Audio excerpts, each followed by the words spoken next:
స్వయం ప్రతిపత్తి వెనుక కోట్ల రూపాయల దందా. జేఎన్టీయూహెచ్ పరిధిలో 85 అటానమస్ ఇంజనీరింగ్ కాలేజీలు, వాటిల్లో 40 కాలేజీలకు గత 3 సంవత్సరాల్లో అనుమతిచ్చిరట. దందా దోసుకపోవడమే కదా మరి. ఈ ఉన్నత విద్యా మండలిలో జరిగే అక్రమాలు అన్నీ కావు కొన్ని వేల కోట్ల రూపాయల స్కామ్లు ఇందులో జరుగుతాయి. మొత్తం ఇంజనీరింగు, మెడికల్, ఈ కాలేజీలు మొత్తం అందులోకే వస్తాయి కదా, ఇంజనీరింగ్ కాలేజీలు మొత్తం. ఈ క్రమంలో డబ్బులు చేతులు మారినట్టు ఆరోపణలు. విచారణ చేయించే యోచనలో రాష్ట్ర ప్రభుత్వం. ఇంజనీరింగ్ కాలేజీలకు యూజీసీ స్వయం ప్రతిపత్తి హోదా దక్కిందంటే 3-4 ఏళ్ల క్రితం అదో ఘనతగా చెప్పుకునేవారు. అంటే ఇండిపెండెంట్ అటానమస్ అనమాట. అంటే వాళ్ళ దగ్గరే ఎగ్జామ్ వాళ్ళే నిర్వహించుకుంటారు, వాళ్ళ సిలబస్ కథ అది నడుస్తుంది. గవర్నమెంట్కి పెద్దగా సంబంధం ఉండదు. గవర్నమెంట్ ఆధ్వర్యంలో ఉన్న కాలేజీలు అయినప్పటికీ ఇండిపెండెంట్గా నడుస్తాయి కాలేజెస్. వాళ్ళ సెమిస్టర్స్, వాళ్ళ ఎగ్జామ్స్ వాళ్ళే పెట్టుకుంటారు అనమాట. సో ఇట్లా ఆయా కాలేజీలకు పర్మిషన్స్ వచ్చిన వాటిలో లాస్ట్ 3 ఇయర్స్గా 40 కాలేజీలకు పర్మిషన్స్ వచ్చినాయట. అంటే ఎంతెంత తీసుకొని పర్మిషన్స్ ఇచ్చిర్రు. అయితే జేఎన్టీయూహెచ్ పరిధిలో ఇప్పుడు ఆ హోదా లేని కాలేజీలను వేళ్ల మీద లెక్కబెట్టొచ్చు. ప్రస్తుతం ఈ వర్సిటీ పరిధిలో ఉన్న విద్యాసంస్థల్లోని 62% ఇంజనీరింగ్ కాలేజీలకు అటానమస్ హోదా ఉన్నదట. అందులో సగం వరకు గత 3 ఏళ్ల కాలంలోనే సాధించినాయి. వీటికి నిరభ్యంతర ధ్రువపత్రం ఎన్ఓసిని తుది అనుమతి పత్రాల జారీ క్రతువులో కోట్ల రూపాయలు చేతులు మారాయనే ఆరోపణలు బలంగా ఉన్నాయి. ఈ వ్యవహారంపైన దర్యాప్తు చేయించాలని రాష్ట్ర ప్రభుత్వం యోచిస్తున్నది. అడిగినంత ఇస్తేనే అనుమతి. అటానమస్ కాలేజీలకు విద్యార్థులు, వారి తల్లిదండ్రుల నుంచి డిమాండ్ ఉండడంతో కాలేజీలు గత 3 సంవత్సరాల్లో స్వయం ప్రతిపత్తి హోదా కోసం యూజీసీకి పెద్ద ఎత్తున దరఖాస్తులు చేసుకున్నాయి. కాలేజీల్ని అటానమస్గా ఎదిగేలా ప్రోత్సహించే లక్ష్యంతో యూజీసీ న్యాక్ గ్రేడ్, ఎన్బీఏ గుర్తింపు తదితర పలు అంశాలకు సంబంధించి పాయింట్లను తగ్గించింది.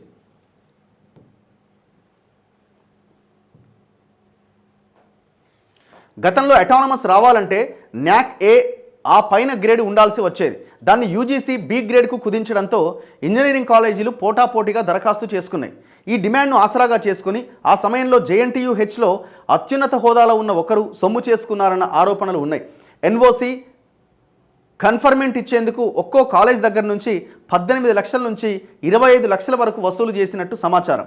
హైదరాబాద్ నగర శివార్లోని ఒక కాలేజ్ సంబంధిత మొత్తాన్ని ముట్టజెప్పని కారణంగా దాన్ని బోర్డ్ ఆఫ్ స్టడీస్ తదితర కమిటీల నియామక ప్రక్రియను నెలల పాటు పెండింగ్లో పెట్టినట్టు సమాచారం. ఈ విషయం గత ప్రభుత్వంలోని ఒక నేత దృష్టికి తీసుకెళ్లినా ఆయన సైతం ఏమీ చేయలేకపోయారని, దాంతో ఆ కాలేజ్ సంబంధిత మొత్తాన్ని ముట్టజెప్పినట్టుగా తెలిసింది. టోటల్ దీని వెనకాల కేటీఆరే ఉంటాడు. ఎందుకంటే ఈ గురునానక్ యూనివర్సిటీ అండ్ శ్రీనిధి యూనివర్సిటీకి సంబంధించిన వ్యవహారం మనం లాస్ట్ ఇయర్ చూసినాం. అసలు ప్రైవేట్ యూనివర్సిటీలకి అసెంబ్లీలో బిల్లు పెట్టి దానికి ఆమోదం తెలిపి గవర్నర్ ఆమోదం తెలపకుండానే వాళ్ళు అడ్మిషన్స్ తీసేసుకున్నారు.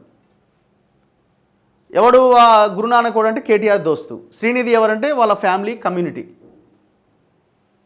కొన్ని వందల మంది విద్యార్థుల దగ్గర 100 కోట్లు వసూలు చేసి దొంగలు పాపం వాళ్ళ అకాడమిక్ ఇయర్ మీద మట్టి కొట్టిరు.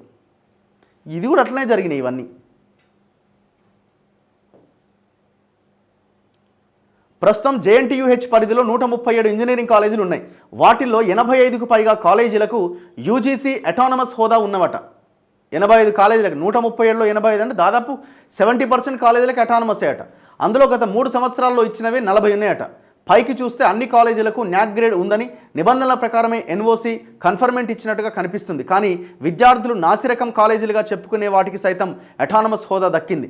యూజీసీ మాత్రం కాలేజీల యాజమాన్యం పంపిన వివరాలు, సంబంధిత వర్సిటీ ఎన్ఓసి ఆధారంగా అటానమస్ ఇస్తూ వస్తోంది.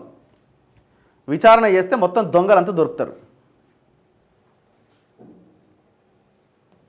ఇగో జేఎన్టీయూ పరిధిలో 85 కాలేజీలకి అన్నా varsity 120, ఓయూలో 137, Pune varsity 47, JNTU Kakinada 67 మొత్తం అటానమస్ కాలేజీల సంఖ్య అట.